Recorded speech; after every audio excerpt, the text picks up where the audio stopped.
Chega pra cá porque tá começando mais uma edição do Bom Dia Produtor. Hoje é segunda-feira, dia 11 de janeiro. Tem muita informação, muita coisa boa pra gente começar a nossa semana acompanhando todas as movimentações do setor do agronegócio brasileiro.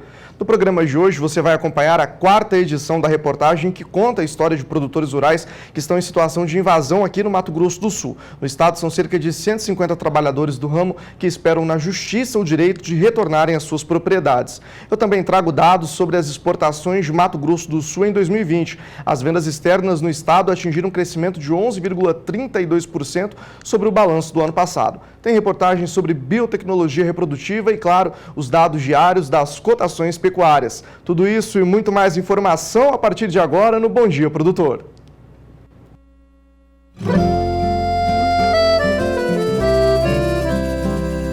Acorda que o galo já cantou e o sol já vem fazer brotar mais um novo dia.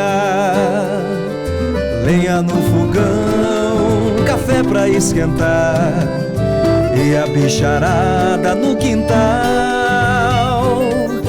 Bota pra molhar, tira leite no curral, arreia o cavalo, tem gado pra campear.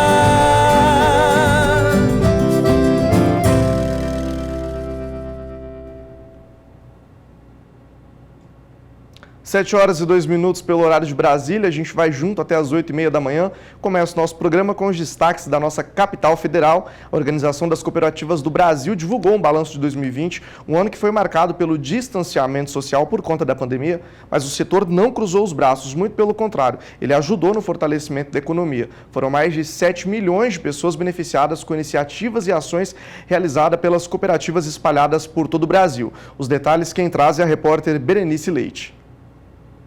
O sistema cooperativo brasileiro atuou de forma decisiva no enfrentamento dos efeitos negativos da pandemia. O ramo com mais iniciativas realizadas é o crédito, com 2.025, sendo que desse total, quase 77% tiveram como focos o combate ao coronavírus e a diminuição dos efeitos da Covid-19. Em geral, no ano passado, foram mais de 7.800.000 pessoas beneficiadas com as mais de 2.800 iniciativas, um crescimento de 197% em relação a 2019. O mesmo ocorreu com a quantidade de COPs envolvidas. Foram 2.226, 30% a mais que no ano anterior.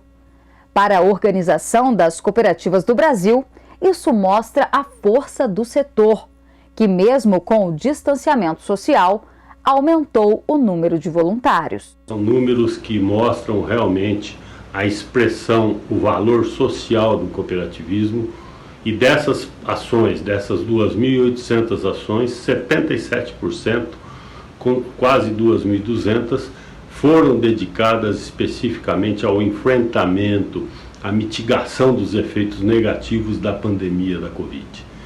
Então, fica aqui sempre a nossa gratidão do sistema cooperativo brasileiro, a gratidão a cada cooperativa, a cada voluntário dedicado a essas práticas que mostram o lado social do cooperativismo brasileiro, a preocupação com as suas comunidades, o cuidado com as pessoas internamente dentro da cooperativa, seus cooperados, seus dirigentes, seus colaboradores e a sociedade de uma forma geral. De Brasília, Berenice Leite. Você vai acompanhar agora a análise da Scott Consultoria para o mercado do boi gordo com o Felipe Fabre. A agência de vendedores nas praças pecuárias movimentou a semana no mercado do boi gordo. Hoje, nesta sexta-feira, em São Paulo, nós observamos altas aí nas 3 categorias de animais destinados a abate. Para machos, a arroba do boi gordo acabou subindo R$ 2,00 aí no comparativo diário, enquanto vacas e novilhas, os preços aumentaram R$ 4,00 no comparativo diário. Com os novos preços, a arroba do boi gordo nas praças paulistas está sendo negociada em R$ 279,00 a arroba, preço bruto e à vista. O cenário de alta ela vem aí em praticamente todas as praças monitoradas pela Scott Consultoria, apesar de sexta-feira ser tipicamente um dia de menores negociações. A ausência de vendedores acabou influenciando o mercado do boi gordo, e a necessidade de recompor aí as escalas de abate e os estoques no mercado interno também foram fatores que contribuíram para a alta observada ao longo dessa semana. Fica a expectativa aí para a retomada dos compradores para as próximas semanas e como será o desempenho aí, a demanda no mercado doméstico nos próximos dias, com a retirada aí do auxílio emergencial e o período de festividades já tendo se encerrado, o pessoal agora com mais compromissos a serem cumpridos nos próximos dias, talvez demandando menos por carne bovina nos próximos dias, influenciando o mercado do boi gordo. A crise econômica causada pela pandemia não afetou as exportações de Mato Grosso do Sul em 2020. Isso de acordo com informações que foram divulgadas pela Semagro, Secretaria do Meio Ambiente, Desenvolvimento Econômico, Produção e Agricultura Familiar. Eu trago para você agora os detalhes. Mesmo em um cenário atípico como enfrentamos no ano passado, os dados indicam que as vendas externas do estado somaram 5,808 bilhões de dólares, com um crescimento de 11,32% sobre o balanço de 2020. Já nas importações, o impacto registrado foi negativo. As compras do exterior somam mais de 1,9 bilhões de dólares, queda de 20,7% no mesmo período de comparação. O saldo da balança comercial, que é a diferença entre tudo que foi comprado do exterior com o valor das vendas, ficou em 3,902 bilhões de dólares. Para a Semagro, a explicação é muito mais pela desvalorização do real frente ao dólar do que pelo próprio aumento no volume das vendas. É importante destacar que no Mato Grosso do Sul os produtos mais vendidos são a soja, o açúcar, o óleo, a gordura vegetal e também a carne de aves. Além disso, a exportação da celulose é o que garante os melhores rendimentos para o Mato Grosso do Sul. Houve um salto de vendas entre 2019 e 2020. As vendas externas de ferro-gusa também cresceram mais de 115% e o grupo Produtos Alimentícios teve incremento de 216% no ano passado. Os principais destinos da produção sul-mato-grossense continuam sendo China e Hong Kong, com mais de 70% do volume de vendas. Os produtos mais comprados foram o gás natural, químicos, metais não ferrosos e tecidos. De Campo Grande, Mato Grosso do Sul, Vinícius Souza. Acabei de sair da reportagem, estou aqui de novo, mas agora eu converso com você sobre plantas invasoras que prejudicam não somente pela competição por recursos naturais com a lavoura, mas também porque elas podem ser muito agressivas e manter o campo com pragas e doenças. Quem vai trazer detalhes para a gente é o repórter Valdir Pacheco.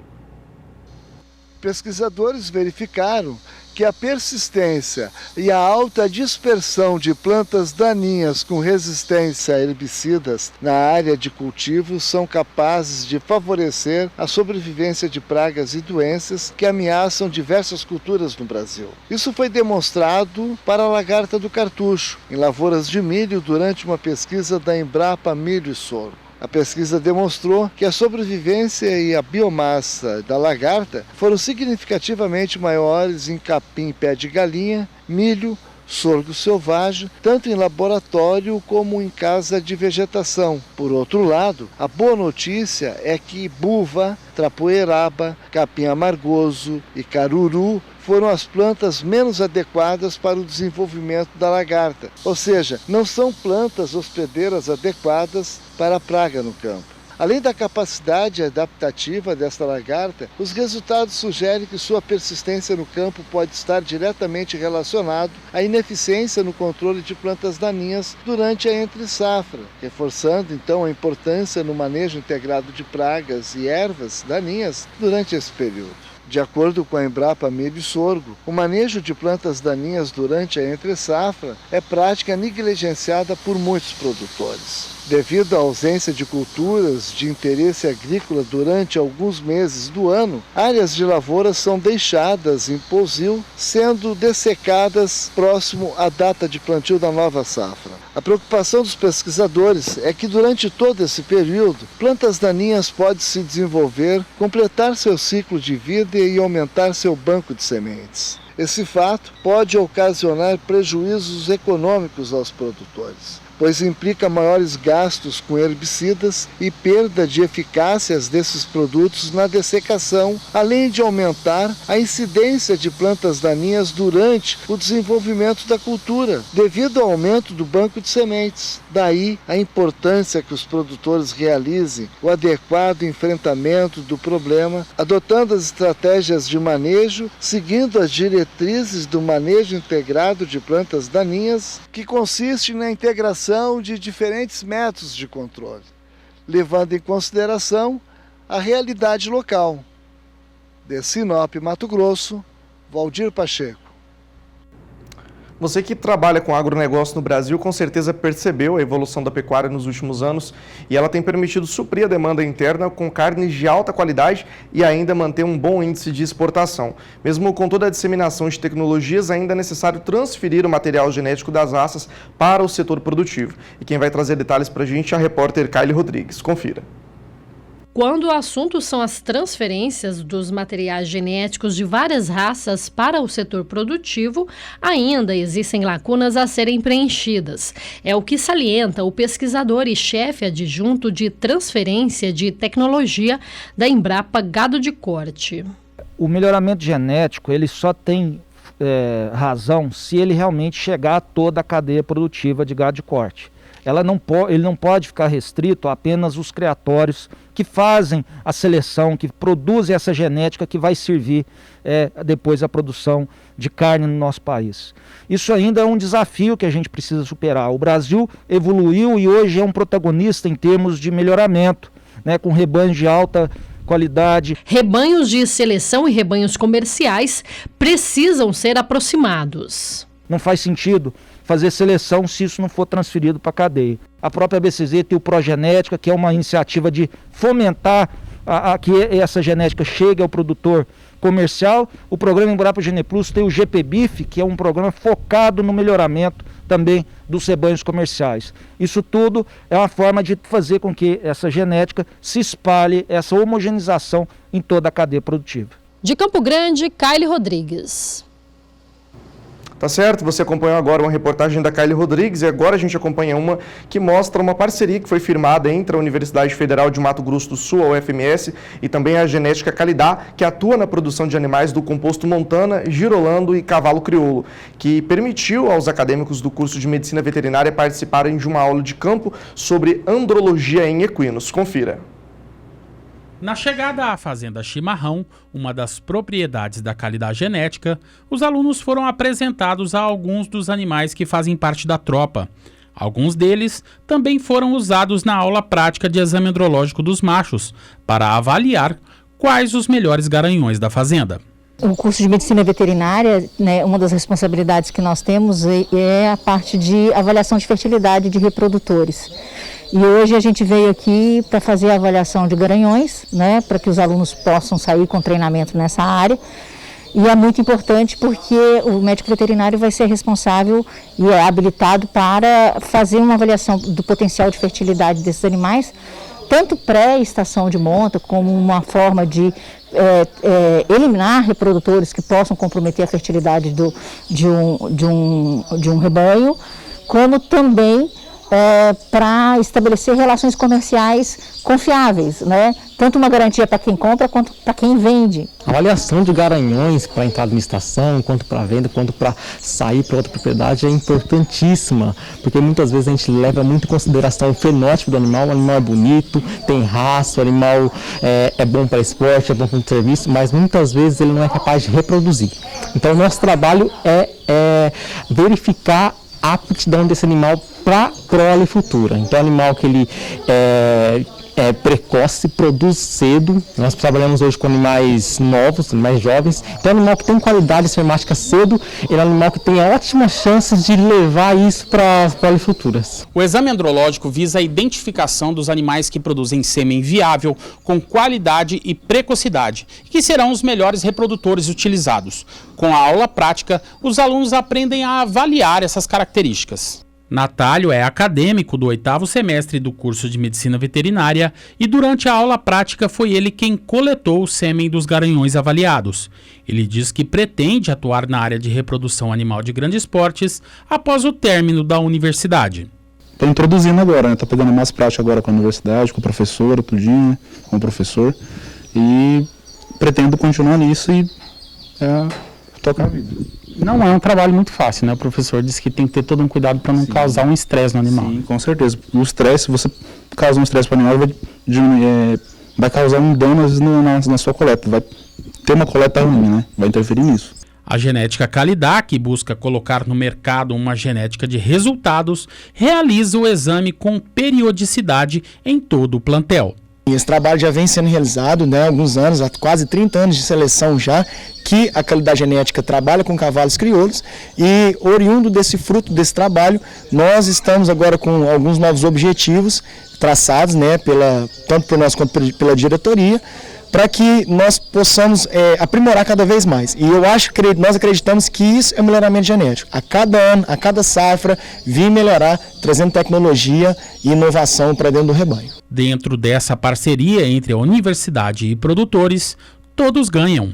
Professor, uma aula como essa é muito importante, essa parceria entre a universidade e as propriedades rurais para poder trazer essas informações na prática para os alunos no dia a dia, né? Sim, é muito importante. Essas parcerias às vezes nascem na pesquisa, nas parcerias de pesquisa que a gente tem com empresas rurais como a Qualidade, que se preocupam em se associar com a ciência, né? E se estendem muitas vezes nas oportunidades que elas nos dão para exercer a prática com os alunos.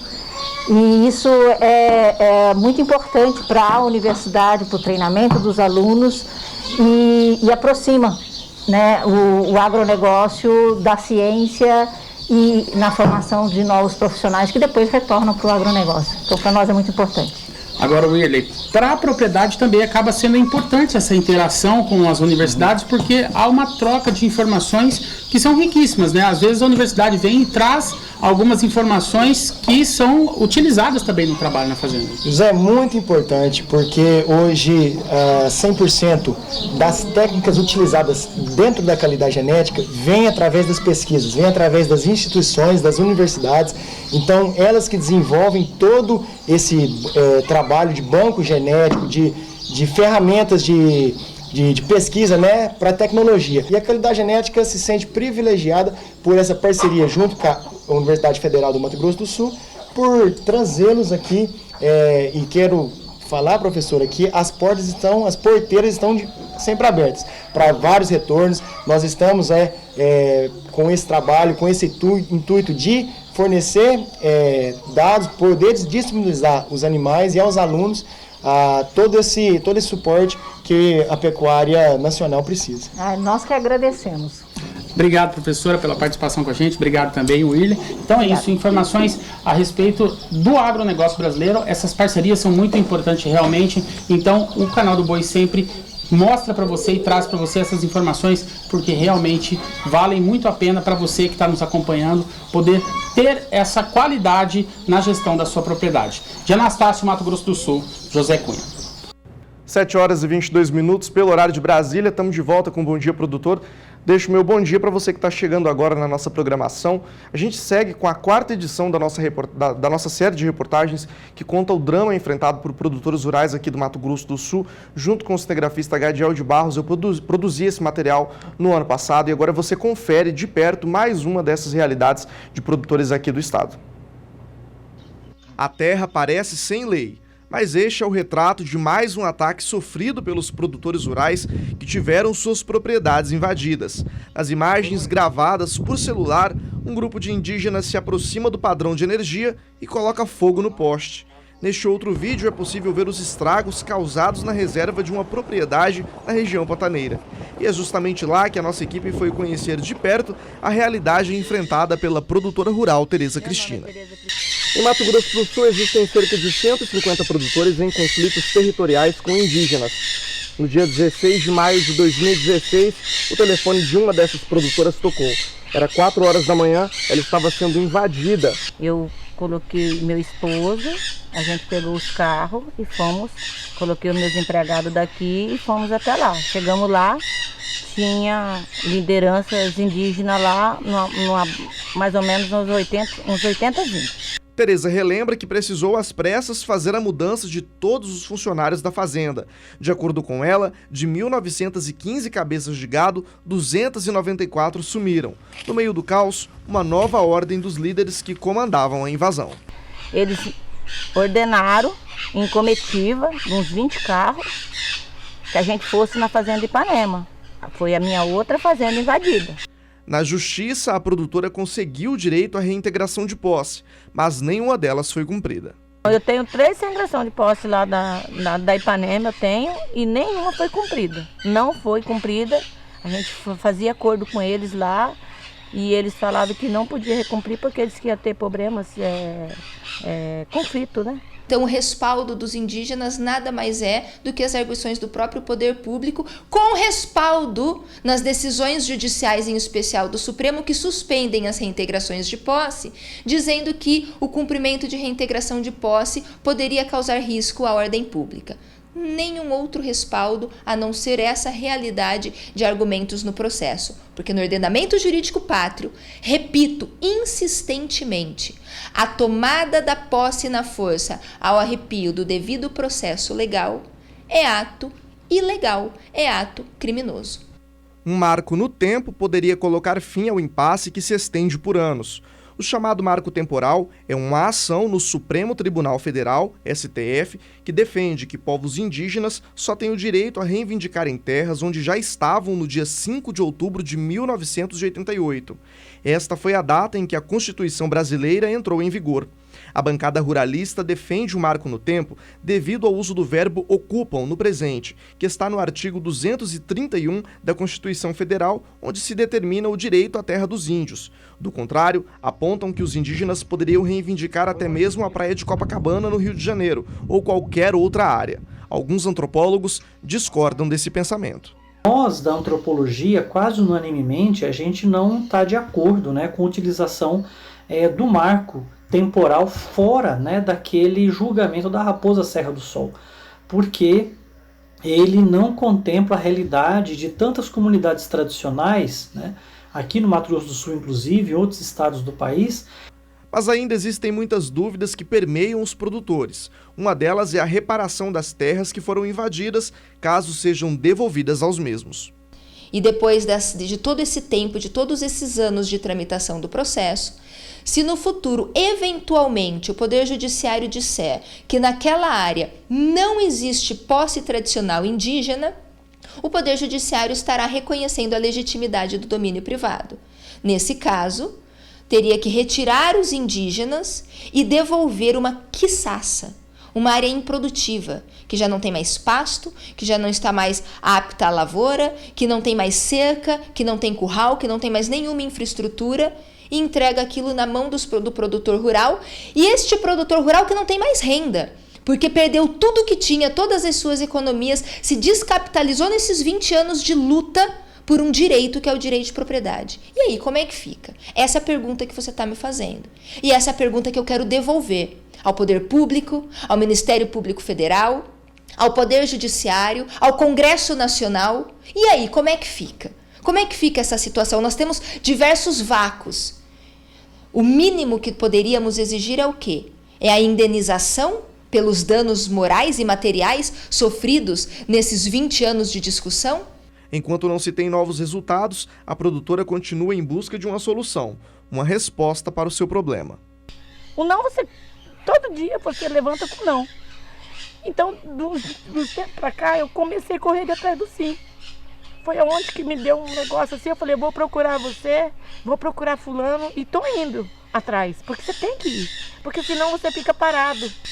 Porque todo mundo fala, você ainda tá bem, não tá bem. Meu esposo faleceu, ele ficou depressivo. O que matou meu esposo foi a depressão, por causa disso, porque era um cara trabalhador. Eles não tiraram de mim, eles me arrancaram. Arrancaram o meu sonho, arrancaram o meu trabalho. Frustrante, né? Bom, a nossa equipe de reportagem procurou os órgãos competentes, a FUNAI, né, para a gente tentar ouvir o outro lado da história, mas a FUNAI disse que não tinha fonte disponível para falar sobre o assunto. Nós também procuramos o INCRA, mas o INCRA disse que não tem responsabilidade sobre o tema, que eles trabalham com outros assuntos, e ainda fomos atrás do procurador responsável por essa região, mas ele disse que não tinha disponibilidade em sua agenda para atender a nossa equipe. A advogada que você vê nessa reportagem vai estar com a gente na sexta-feira, trazendo mais detalhes sobre o assunto. Se você tiver alguma dúvida sobre o tema, você que é produtor rural e enfrenta a situação de invasão não só aqui no Mato Grosso do Sul, mas em qualquer região do Brasil, entre em contato com a nossa equipe que a gente vai levar para você essas informações. Vamos mudar um pouco de assunto? Falar de cotação do boi gordo com a apuração da Scott Consultoria. Eu lembro a você que esses são preços para uma boiada comum à vista e livres de fundo rural. É o que a gente faz todos os dias e a tela vai entrar aqui para a gente, começando lá pela região sudeste, como já é de praxe. A gente acompanha os preços do que tem acontecido e aí a gente percebe que houve uma alta de R$ 2,00 em Barretos e também Araçatuba, interior de São Paulo. A gente percebe alta de R$ 4,00 em Belo Horizonte, alta de R$ 3,00 no Triângulo Mineiro, alta de R$ 5,00 no sul de Minas Gerais e alta de R$ 6,00 no Rio de Janeiro e também uma alta de R$ 7,00 lá no estado do Espírito Santo. De lá nós vamos dar um passeio na região sul do nosso querido Brasil, Santa Catarina, Rio Grande do Sul, Paraná. A gente percebe alta de R$ 5,00 lá no estado do Paraná, viu? E alta de R$ 2,00 em Santa Catarina. Vou pedir gentilmente para o nosso amigo Lucas colocar a primeira tela do Centro-Oeste. A gente começa falando aí que houve alta de R$ 5,00 em Goiânia e também em Campo Grande, que é de onde eu converso com você. Também teve alta de R$ 3,00 no sul de Goiás, alta de R$ 7,00 em Dourados, município aqui do Cone Sul de Mato Grosso do Sul, alta de R$ 10,00 em Três Lagoas, Mato Grosso do Sul. E agora vai entrar a tela de número 2. Na tela de número 2 a gente já percebe um aumento de R$ 8,00 lá em Cuiabá, alta de R$ 2,00 no norte do estado do Mato Grosso, alta de R$ 9,50 no sudeste e alta de R$ 10,50 no sudoeste do estado. Vamos para o nordeste agora acompanhar como que estão as coisas por lá? Olha só, no nordeste a gente tem alta de R$ 8,00 no oeste da Bahia, viu? Alta de R$ 2,00 no sul do estado e também alta de R$ 3,00 lá no estado do Maranhão. Vou agora para a região norte do Brasil, alta de R$ 3,00 em Marabá, alta de R$ 4,00 em Paragominas, alta também de R$ 4,00, aliás, de R$ 5,00 em Rondônia, alta de R$ 6,00 no sul do Tocantins e alta de R$ 2,00 no norte do Tocantins. O órgão das Nações Unidas, que cuida da parte da agricultura e alimentação, a FAO, ela argumenta que o Brasil vai ter vantagens, vai continuar tendo vantagem em 2021 no mercado internacional de alimentos. Por quê? Porque o Brasil passou, está com a moeda desvalorizada do ponto de vista cambial, o real perdeu mais de 30% do seu valor nos últimos 12 meses e a tendência é permanecer nesse patamar. Você vê uma safras que foram boas no ano passado e algumas também vão se repetir nesse ano de 2021, se as condições forem normais. O Brasil não teve problemas de embarcar produtos por questão do coronavírus. Nós conseguimos passar imune nesse aspecto em relação a outros países que tiveram dificuldades. O Brasil conseguiu embarcar, entregar o que foi vendido. Esse ano a previsão é que já nós tenhamos vacina a partir de agora, do mês de janeiro, e isso vai facilitar muito a questão, especialmente nos frigoríficos, onde houve alguns problemas, questionamentos a respeito de possível contaminação do Covid nas embalagens, mas isso tecnicamente não foi provado, mas sempre existiu essa barreira. Então, para 2021, e o Brasil também não criou nenhum obstáculo em termos de proibir exportação ou contingenciar as exportações. A Argentina agora fez isso com o milho, está criando um problema interno muito sério para os produtores argentinos, já que fecha o mercado para exportação, tira a válvula de escape da exportação, e isso, consequentemente, atrapalha muito o mercado de milho na Argentina. O Brasil não fez nada disso. O Brasil trabalha com a regra de mercado internacional. Alguns países proibiram a exportação de óleo de palma pela Indonésia, por exemplo, que é um elemento importante na produção de biocombustíveis e outros alimentos. A Indonésia proibiu a exportação de óleo de palma, a Rússia proibiu o trigo. Então, tudo isso o Brasil passou incólume, não aconteceu nada disso. Então, para esse ano que vem, esse 2021, nós temos certeza que as exportações serão um grande fator para melhorar a rentabilidade do senhor e da senhora, seja na parte de carnes, frangos, suínos, bovino, ou seja, na parte de grãos, especialmente milho e soja. Na parte de açúcar, o Brasil aumentou muito as exportações, mas ocupou um espaço. Hoje o mercado internacional paga um preço melhor para o açúcar, e você exportando açúcar, você diminui a pressão em cima do etanol, ou seja, a produção de etanol de cana desviada para a produção de açúcar não pressiona tanto a oferta de etanol, consequentemente melhora também o preço do etanol. Você vê os países, especialmente os países de religião muçulmana, que dependem muito de petróleo, o Egito, Emirados Árabes Unidos e outros países que não são árabes, como o caso do Irã, com o preço do petróleo reagindo no mercado internacional, também eles ficam com melhores condições de comprar alimentos. E o Brasil é o grande fornecedor, os senhores e as senhoras são os grandes responsáveis para que o país alcance novamente um superávit da balança comercial. Se não for igual desse ano, que foi mais de 51 bilhões de dólares, que seja um superávit que dê para ajudar a manter as contas e as contas externas em dia do nosso país.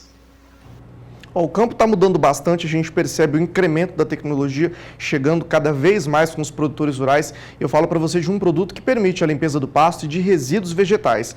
Ele permite limpar todo o terreno, a área do café e ainda arrancar a capoeira ou a juquira. O grande diferencial dessa tecnologia é que ela é sustentável, amiga e uma aliada do meio ambiente. Você vai ver as informações do novo parceiro do canal do Boi, a TritoCap, na reportagem do nosso companheiro Éder Campos. Confira. O produtor rural brasileiro sabe que o uso de máquinas e implementos é fundamental tanto na pecuária quanto na agricultura para trazer resultados positivos e compensatórios. Com um mundo cada vez mais inovador, o campo adota modernidades que melhoram grandemente a produtividade e agilidade no trabalho. É o avanço tecnológico a serviço do agronegócio.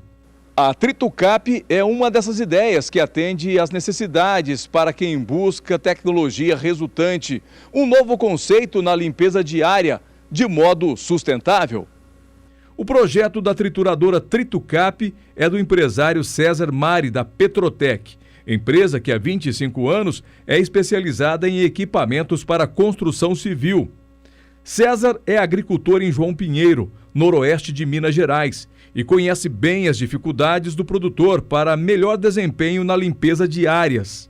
Eu, como agricultor, eu vi a necessidade desse equipamento, do triturador. Então foi através dessa ideia que nós tivemos para facilitar o serviço nosso, que nós colocamos ela em teste, fabricamos e hoje está no mercado nacional.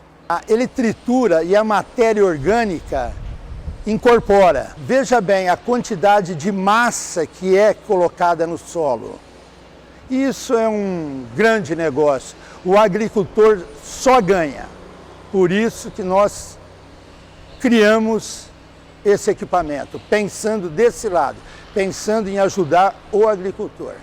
E é esse novo conceito que vem mudando o cenário para produtores que atuam em diversos segmentos da agropecuária. É o caso dos irmãos Moscardini, que há quase meio século produzem café em Franca, na região da Alta Mogiana, no estado de São Paulo. Eles encontraram na TritoCap a solução para dar maior celeridade na erradicação de pés de café que não produzem mais. Já faz 3 anos que a gente utiliza esse equipamento para poder fazer a renovação das lavouras e sempre vem dando bons resultados, porque além da gente evitar a queima, que é muito prejudicial ao meio ambiente, esse equipamento deixa uma gama muito grande de matéria orgânica na terra, que isso é muito benéfico para o solo, para a vida do solo, e por isso a gente adotou este equipamento para poder estar fazendo este trabalho. Outros equipamentos não conseguiram fazer o serviço que ela está fazendo aqui para nós, na nossa região. Então, por esse motivo, nós estamos utilizando ela para poder fazer a renovação das nossas áreas. Estamos muito satisfeitos e pretendemos, além desse equipamento, outros equipamentos da empresa, as trinchas menores também, para fazer o serviço do café em geral. O TritoCap aqui na Alta Mogiana se identificou muito nessa área. Temos a maioria dos clientes de cafeicultores aqui na Alta Mogiana pela demanda de renovação de cafezais, evitando o uso de queimadas e também agregando toda a parte de matéria orgânica ao solo. Essa parte agronômica, todos os clientes veem como uma vantagem e também pela mecanização hoje de toda a cafeicultura, que a gente está vendo toda essa demanda de equipamentos mais robustos, porque o café não é uma planta muito frágil, extremamente robusta, precisamos de equipamentos que conseguem fazer o serviço e com baixa manutenção. Na cana-de-açúcar, o equipamento também mostra eficiência, rapidez e muita economia. Trabalho que transforma em satisfação para o proprietário da Fazenda São José, em Ribeirão Preto. Eu vi esse equipamento trabalhando, achei assim fantástico o que eu assisti em algumas culturas, algodão, citros, eucalipto. Eu falei, meu Deus, eu preciso conhecer esse equipamento. Eles trouxeram o equipamento aqui na fazenda e uma surpresa absurda, é um equipamento que eu acho que todo proprietário rural tem que ter. Para quê? Para qualquer tipo de limpeza. Eu já usei aqui na cana-de-açúcar, já usei em pastagem, então é um equipamento excepcional que eu recomendo para todo o produtor. Bem diferente de outras máquinas, a Tritucap está em acordo com as questões ambientais, pois ajuda na fixação de matéria orgânica no solo. A gente sabe que o produtor tem muita dificuldade em relação às queimadas, né? Você está perdendo toda aquela parte de matéria orgânica que você poderia estar aproveitando no solo e colocando fogo, prejudicando o meio ambiente, né? Com fumaça. Isso aí agride a camada de ozônio. E o Tritucap vem auxiliar o produtor a ajudá-lo a triturar toda essa parte que ele já fez a limpeza em montes ou a parte até em pé, que ele quer fazer uma limpeza ali, colocar um gado ou colocar uma lavoura, né, uma futura lavoura. E o Tritucap vem para auxiliar com a tomada de redução de custo operacional e também agregando fertilidade ao solo e melhorando as qualidades químicas, físicas e biológicas do solo. 7 horas e 50 minutos, estou de volta com Bom Dia Produtor. A BBM introduziu uma inovação no sistema de negociação de produtos agrícolas. Agora já é possível registrar contratos futuros a termo para maior segurança do vendedor. A inovação veio com a corretora de mercadoria do Rio Grande do Sul, a Expoente, que atua no mercado de arroz, um mercado que não dispunha de negociações a futuro. Walter Puga Júnior entrevistou Jair de Almeida Silva, diretor da Expoente, sobre essa nova modalidade de negociação. Para ele, é importante a economia e a segurança que a Bolsa Brasileira de Mercadoria dão ao vendedor. Veja os detalhes na reportagem. E uma corretora do Rio Grande do Sul inovou nas negociações com contratos futuros de arroz registrados aqui na Bolsa Brasileira de Mercadorias. Eu tenho o diretor da Expoente, corretora de mercadorias, Dr. Jair Almeida da Silva, aqui comigo. Obrigado por ter aceito o convite, doutor. Vamos explicar qual a importância desse contrato futuro que é registrado aqui na BBM. Realmente, nós estamos criando um sistema praticamente novo dentro do mercado físico de arroz. O arroz, tradicionalmente, trabalha somente com negociações à vista. E há muito tempo havia uma solicitação de mercado, aí, os produtores solicitando uma negociação de venda futura, similar ao que existe com a soja, por exemplo. Mas nunca se conseguiu viabilizar isso aí. Bom, e vínhamos já há alguns anos estudando esse fato e agora, recentemente, em contato com um parceiro comercial nosso aí também, resolvemos desenvolver, então, esse contrato de venda futura. Bom, e uma das primeiras preocupações foi justamente a trazer segurança para as partes.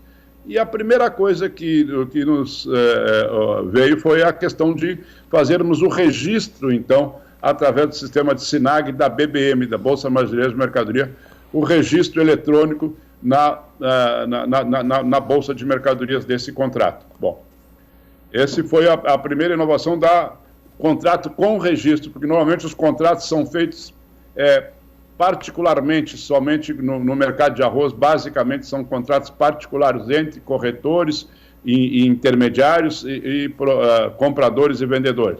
Não tem esse registro. Então, inovamos com esse, primeiro com a venda futura, que era uma solicitação do setor, a venda para entrega física futura. Segundo, com o registro na Bolsa.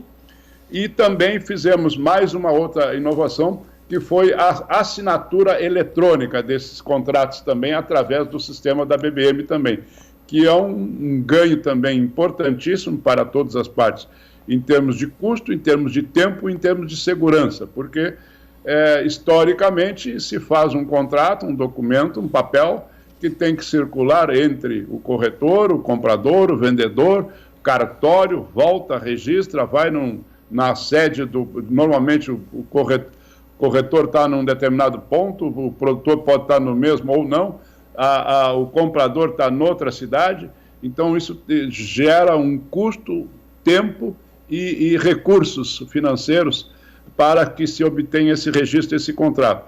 Então, através da assinatura eletrônica digital, através do sistema da BBM, nós conseguimos fazer o registro desse contrato também, além de fazer o registro, fazer a sua assinatura eletrônica, o que dá um ganho de tempo e qualidade e economia também de preço. E como um terceiro ponto, ou quarto ponto, seria a questão também de estamos oferecendo, junto, em paralelo, pelo próprio sistema da BBM, o juízo arbitral também, num eventual desencontro do ajuste entre o produtor, entre o vendedor e o comprador, nós colocamos o juiz arbitral da BBM também à disposição, se necessário. Agora, vamos lembrar que essa experiência, ela vale para o arroz, é o início de um processo, mas serve também para outros produtos agrícolas, não, doutor Jair? Sem dúvida, sem dúvida. Nós aqui no Rio Grande do Sul, tradicionalmente, a gente trabalha muito, como grosseiramente se diz, no fio do bigode. Muitas vezes no próprio telefone se acerta o negócio e está feito, eventualmente tramita contrato, outras vezes nem tramita contrato, mas as coisas são um pouco realmente feitas, e também todas elas feitas à vista, no mercado, no momento. Então, essa inovação está no registro do contrato na BBM, está no contrato para entrega futura,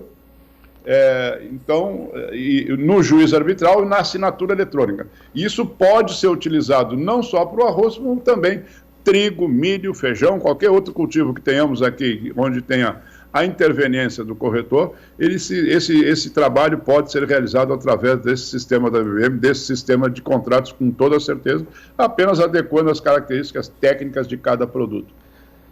O produtor rural, que pode e dispõe agora desse novo sistema, ele está preparado para usar esse sistema ou ainda há uma resistência quando falamos de sistemas digitais, de assinatura digital? O senhor é produtor rural também, o que o senhor me diz? Sim, somos produtores rurais também. Mas realmente não, isso já tem, sim, hoje já tem um embasamento inicial, porque hoje praticamente todo mundo é obrigado a ter o seu eCPF. Então, através do eCPF, tu já tem, então, um registro. Tem ainda dificuldades, porque isso também depende um pouco também de comunicação, e no meio rural, nós aqui no Rio Grande do Sul, e acredito que no Brasil como um todo, temos problema, muitas vezes, de dificuldade de comunicação. Então, muitas vezes, a assinatura digital, às vezes, não consegue viabilizar, muitas vezes por questão de comunicação de internet, dificuldade de internet. Mas isso, a maioria dos produtores hoje já trabalham com essa assinatura digital em alguns tipos de documentos, principalmente na parte de documentos governamentais e declarações, essas coisas. Assim, na parte privada, não existe ainda esse hábito de circular. Esperamos que essa nossa iniciativa aí nos traga frutos futuros, tanto para nós como para os produtores, realmente, de uma qualificação e facilitação do seu negócio. Bom, eu agradeço a entrevista do Dr. Jair de Almeida Silva, né, da corretora de mercadorias, a corretora Expoente, lá do Rio Grande do Sul, inovando aqui na Bolsa Brasileira de Mercadorias, registrando contratos futuros de arroz na BBM, contando aí não só com o sistema digital que agiliza, mas também com a Câmara Arbitral. Mais uma vez agradeço a entrevista do Dr. Jair. Walter Puga Júnior, de São Paulo. No final do ano passado, o Senado aprovou o projeto de lei que facilita a compra, posse e o arrendamento de propriedades rurais no Brasil por pessoas físicas ou empresas estrangeiras. Você vai saber mais detalhes na análise do comentarista do canal do Boi em Brasília, Nilson Leitão.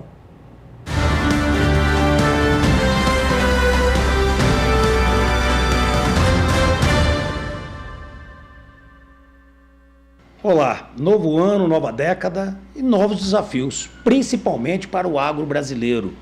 Na Câmara Federal e no Senado, novas eleições, novos comandantes. Na Câmara, a disputa entre Arthur Lira, do PP, e Baleia Rossi, do PMDB. Companheiros de muito tempo, de bancadas, juntos em grupos, porém agora divididos nessa disputa, que terão desafios enormes, como a reforma tributária e, para o agro, alguns temas peculiares, defensivos agrícolas, licenciamento ambiental, que precisa ser encerrado esse debate dentro do Congresso Nacional. Mas um tema novo que foi aprovado no Senado é a Lei 2963, que trata de terras para estrangeiro, o investimento estrangeiro em capital brasileiro. Essa é a lei real que já está aprovada no Senado com algumas regras. O que foi aprovado no Senado? Algumas mudanças. Desde 1971, o estrangeiro pode adquirir terra no Brasil. Em 2011, isso foi vetado por um parecer da Advocacia Geral da União. Ele poderia, até 2011, comprar terras até 100 módulos fiscais, pessoa física, e isso foi vetado. Nessa nova lei no Senado, ele poderá comprar no máximo até 15 módulos fiscais, aprovado pelo Senado, essa pessoa física. Pessoa jurídica, essa sim é a obrigação do que se trata a lei de fato. Tem que ter uma abertura de uma empresa no Brasil. A empresa tem que ser genuinamente brasileira, não necessariamente com o proprietário brasileiro, mas ela tem que ser brasileira, com a regra brasileira, CNPJ, toda a parte fiscal brasileira. O recurso, o investimento pode ser estrangeiro. Então, o capital estrangeiro, dentro dessa empresa brasileira, pode adquirir terras e não tem limite para ser adquirido. Não pode adquirir terra. O capital soberano, ONGs, estatais, essas não podem adquirir terra no Brasil nem com o CNPJ. Em nenhuma hipótese poderia adquirir. Isso protege um pouco mais o Brasil. O governo brasileiro, ele tem aí o poder de desapropriar aqueles que infringirem essa regra, caso venha adquirir terra e infrinja a lei. Então ele pode desapropriar. Mas é um tema que vai ser discutido na Câmara. Tem que ser aprofundado ainda mais, tem que ter sim a participação de todo o setor produtivo, mas de todos os brasileiros, das entidades entendendo o que é a lei e o que pode beneficiar o Brasil, gerando mais emprego e mais renda. Lembrando que cada vez mais temos que incentivar o capital produtivo no Brasil e dificultar o capital especulativo no Brasil com recurso estrangeiro. Eu sou Nilson Leitão, direto de Brasília.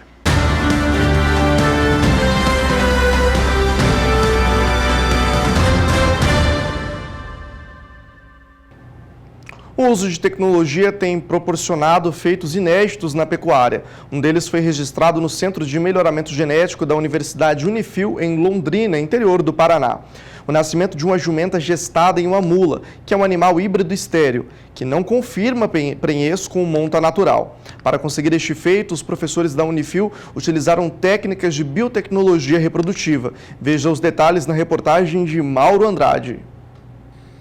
A mula é um animal resultante do cruzamento de um jumento com uma égua. Geralmente, animais de espécies diferentes geram descendentes que não são férteis. É o caso da mula, que são animais estéreis. Mas aqui no Centro de Melhoramento Genético da Unifil, nasceu uma jumentinha gestada por uma mula, utilizando a técnica popularmente conhecida como barriga de aluguel.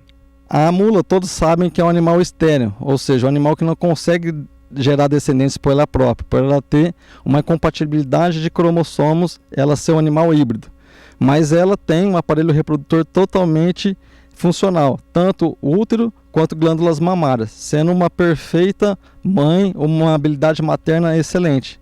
E nós usamos a técnica conhecida entre nós como técnico, como transferência de embrião, popularmente conhecida como barriga de aluguel. Pegamos o embrião e inseminamos a doadora, no caso a jumenta, com o sêmen de um jumento grande campeão da raça, coletamos esse embrião com 8 dias e colocamos dentro dessa receptora, no caso da mula, transferimos esse embrião para o útero dessa mula. A gestação do asinino é em torno de 12 meses, 360 dias, 350, 360 dias. Apesar da esterilidade, a mula é um animal que apresenta grande habilidade materna. Nós escolhemos a mula, dentre outros fatores, o principal seria a grande habilidade materna da mula. A mula tem uma habilidade materna, além de uma boa produção de leite, uma habilidade materna de cuidado com o filhote dela, ser até excessivo. A vantagem dessa tecnologia é o seguinte fato, a gente conseguir tirar mais descendente de animais zootecnicamente interessantes e tirar mais produto em um único ano. No caso, se for pelo simples fato de uma inseminação artificial e essa jumenta gestar o próprio produto dela, a gente vai conseguir tirar um produto dessa jumenta em um ano, pelo fato da gestação ser de 12 meses. Quando a gente faz a transferência de embrião, outros animais vão fazer a gestação para essa jumenta. Então a gente consegue tirar mais produtos em um único ano. Essa jumentinha, ela é filha, ela quase já é uma campeã, nasceu campeã. É porque ela é filha de um grande campeão da raça, o Napoleão, tricampeão da raça, com a felina tetracampeã da raça da pega. De Londrina, no Paraná, Mauro Andrade. Reportagem muito bacana que mostra a eficiência das tecnologias de reprodução que estão sendo desenvolvidas aqui no Brasil. Agora é hora do Cemex Destaca e você vai conhecer um touro da raça Montana. Cemex Destaca, Montana Brigadier 7191. Brigadier vem para agregar lucratividade à pecuária brasileira com alto desempenho e qualidade de carne. Reprodutor top 2% para peso a desmama e top 2% para peso ao ano. Brigadier é um touro com alta DEP para marmoreio e um dos melhores para qualidade de carcaça. Touro indicado para os mais diversos programas de carne certificada. Baixe o app Cemex Brasil nas principais lojas de aplicativos e confira mais informações sobre essa máquina da raça Angus.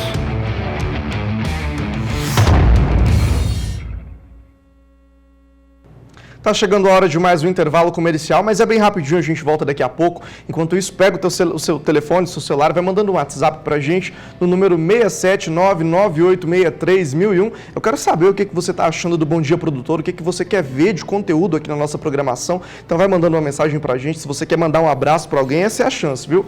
No próximo bloco a gente fala sobre rastreabilidade, um item que é muito importante para trazer credibilidade para o produtor e segurança para o cliente. A gente vai ficar com a previsão do tempo para a região sul e também para a região sudeste do Brasil.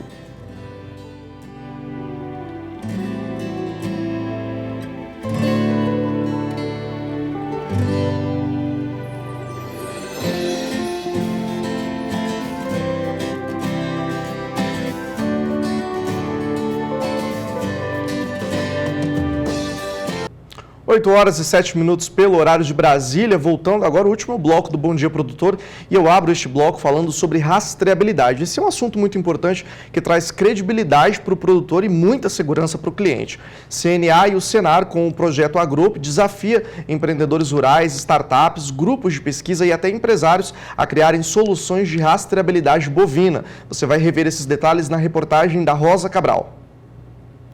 A rastreabilidade é um sistema de controle que identifica individualmente a vida do animal do nascimento até o abate. E quando a carne chega nas mãos do cliente, o retorno é a confiança na produção.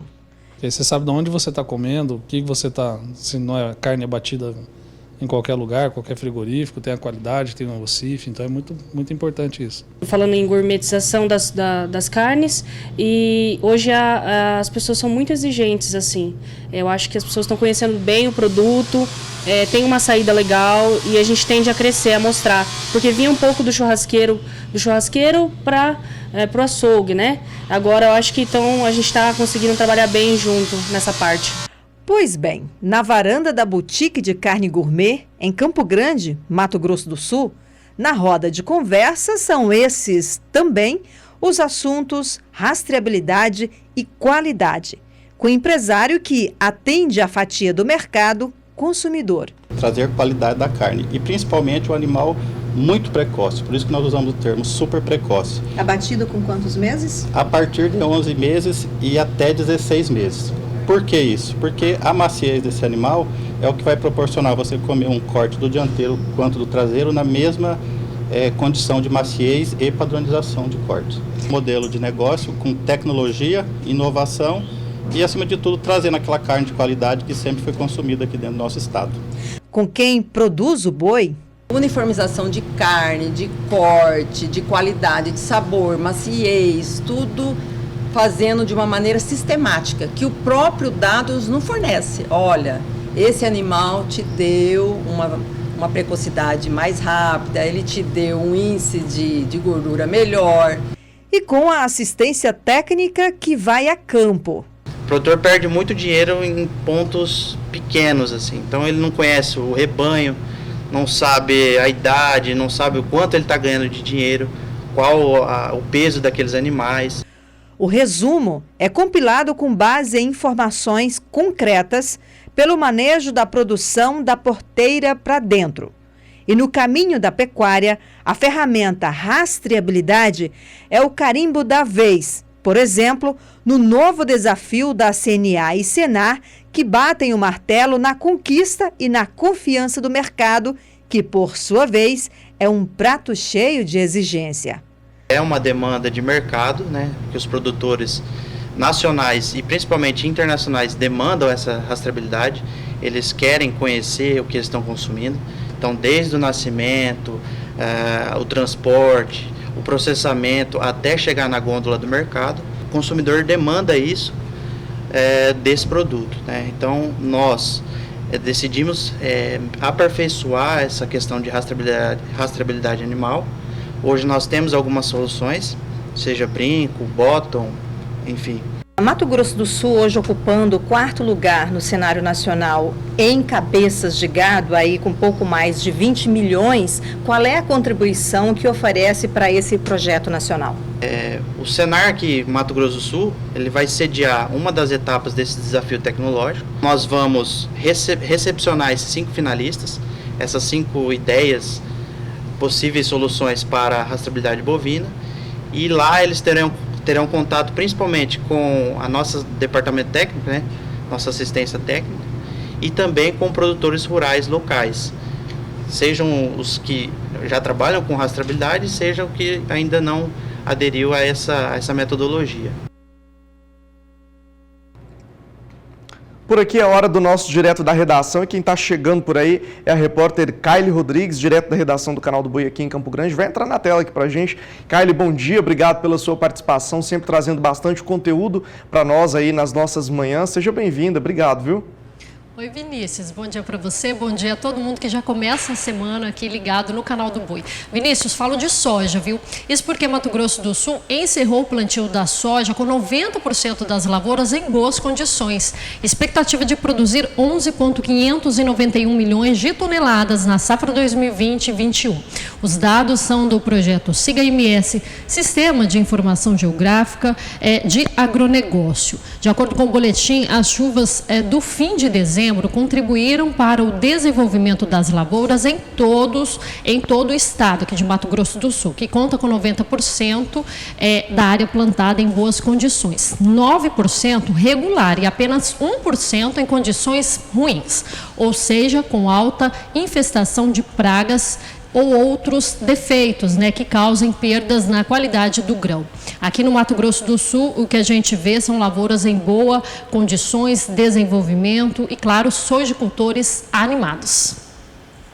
É a primeira participação da Kaile, mas ela continua aqui pra gente, porque eu preciso saber também, Kaile, como está a produção de laranja na região de São Paulo e também lá do Triângulo Mineiro. Conta para mim.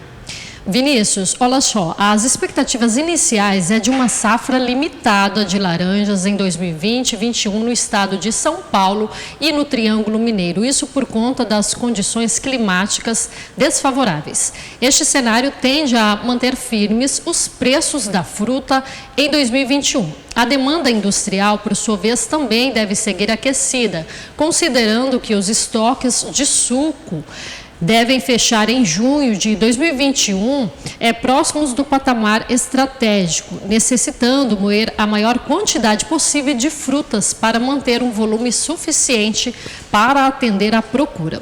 Vinícius, com essa informação, eu encerro a minha participação aqui no Bom Dia Produtor, claro, desejando uma excelente semana para todo mundo. Tá certo, Kaile, obrigado. Então, excelente semana para você também, para todos nós aqui do Canal do Boi, trabalhando para levar para você, produtor rural, que acompanha a nossa programação, as melhores informações que movimentam o setor do agronegócio. Amanhã a Kaile volta com mais notícias para a gente. Bom, vamos mudar de assunto. Vou falar que para a grande maioria das pessoas, Olambra é nome de uma cooperativa que atua no mercado de flores localizada lá na região de Campinas e que até gerou uma cidade com o mesmo nome no estado. Mas o que poucos sabem é que existe outra Olambra, criada há 60 anos atrás, também por holandeses, e que hoje fatura cerca de $1 bilhão, de R$1 bilhão, aliás, e tem 150 cooperados. Quem vai trazer os detalhes para a gente é o Walter Puga Júnior, que conversou com o presidente da cooperativa agroindustrial Olambra, chamada às vezes de Olambra 2, que fica em Paranapanema, no interior de São Paulo. A cooperativa atua no mercado de algodão e soja, por exemplo, em áreas que somam mais de 62 mil hectares. Você vai conhecer agora um pouco sobre a Olambra 2. Em São Paulo, o nome Olambra é muito conhecido. O que poucos sabem é que em Paranapanema, no interiorzão lá de São Paulo, há uma cooperativa também com esse nome, a Cooperativa Agroindustrial Olambra, que tem perspectivas para 2021 aí de aumentar e muito a sua capacidade de operação. Eu tenho aqui comigo o presidente executivo da Cooperativa Agroindustrial Olambra, que comenta sobre os 60 anos desta cooperativa. Obrigado por ter aceito o nosso convite, Xandros. Vamos conversar sobre o que é a diferença entre a Olambra daqui, mais próxima de São Paulo, de Campinas, e a cooperativa que existe em Paranapanema, que você preside. Muito bem, obrigado a você, Walter, ao canal do Boi, pela oportunidade de estar aqui falando com você e com os seus ouvintes, é um prazer. Bem, para comentar um pouquinho desses 60 anos da Olambra e a diferença de outro Olambra que o pessoal conhece, há 60 anos atrás, num acordo entre os governos dos Estados Unidos, Brasil e Holanda, vieram alguns imigrantes buscar mais prosperidade numa situação de pós-guerra na Europa, né? E o governo cedeu algumas áreas para a agricultura. E vieram alguns holandeses e esses dissidentes se situaram em lugares no Brasil, em regiões diferentes, alguns no Paraná, outros na Olambra, que acabou virando município depois, lá perto de Jaguariúna, e um grupo que veio para cá, para Sudoeste Paulista, aqui no município de Paranapanema. E vieram literalmente com uma mão na frente e outra atrás, com o que tinham na bagagem, em busca de um sonho melhor, né, para a família e para poder ter terra agricultável. Então a Olambra do município de Olambra, ali perto de Jaguariúna, eles formaram 3 cooperativas, cada uma com o seu CNPJ, cada uma com a sua origem de trabalho, né?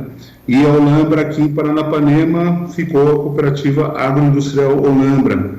E pelo nome ser igual, né, Olambra, né, o pessoal muitas vezes acha que é a mesma cooperativa, mas não é. Então o fato é que são da mesma origem, né, são um grupo dos imigrantes holandeses e que chegaram aqui numa região bastante pobre naquela época. E na enxada foram abrir as áreas e um trabalho de sol a sol, suado, começaram essa história, que faz 60 anos na semana que vem. E hoje a gente pode celebrar que esse trabalho e esse projeto foi muito bem sucedido, né, porque a Cooperativa Agroindustrial Olambra acabou de sair nas maiores e melhores da Exame, como entre as 200 melhores da Exame.